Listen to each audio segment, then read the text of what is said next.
पर्वत के पास पहुंचे। उस समय ऋषिमुख पर्वत पर वानर राज सुग्रीव अपने मंत्रियों के साथ निवास कर रहे थे। सुग्रीव अपने भाई बाली के डर से वहां छिपे हुए थे। जब सुग्रीव ने दूर से दो धनुर्धारी तेजस्वी युवकों को आते देखा तो वे घबरा गए।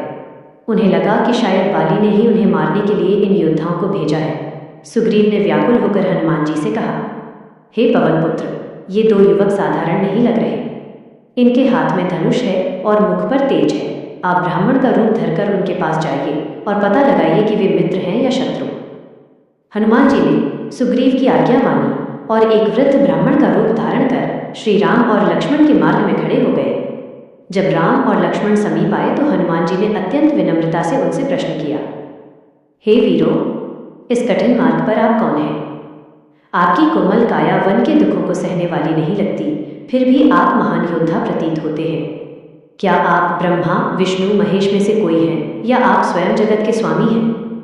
भगवान राम ने सहज भाव से उत्तर दिया कि वे अयोध्या के राजा दशरथ के पुत्र राम और लक्ष्मण हैं और अपनी अपहृत पत्नी सीता की खोज कर रहे हैं।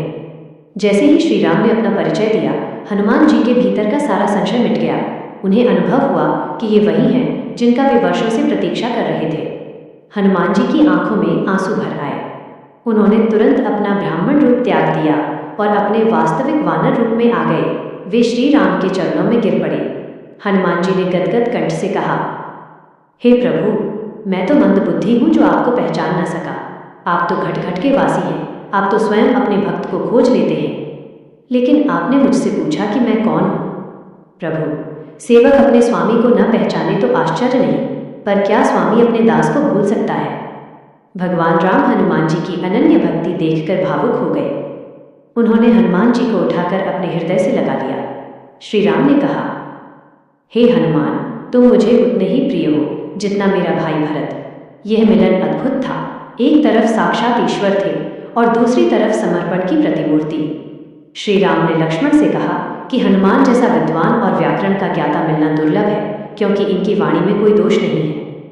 हनुमान जी ने तब श्री राम को अपने कंधे पर बिठाया और उन्हें ऋषिमुख पर्वत के शिखर पर ले गए, जहां सुग्रीव बैठे थे। हनुमान जी ने ही अग्नि को साक्षी मानकर श्री राम और सुग्रीव की मित्रता करवाई। यही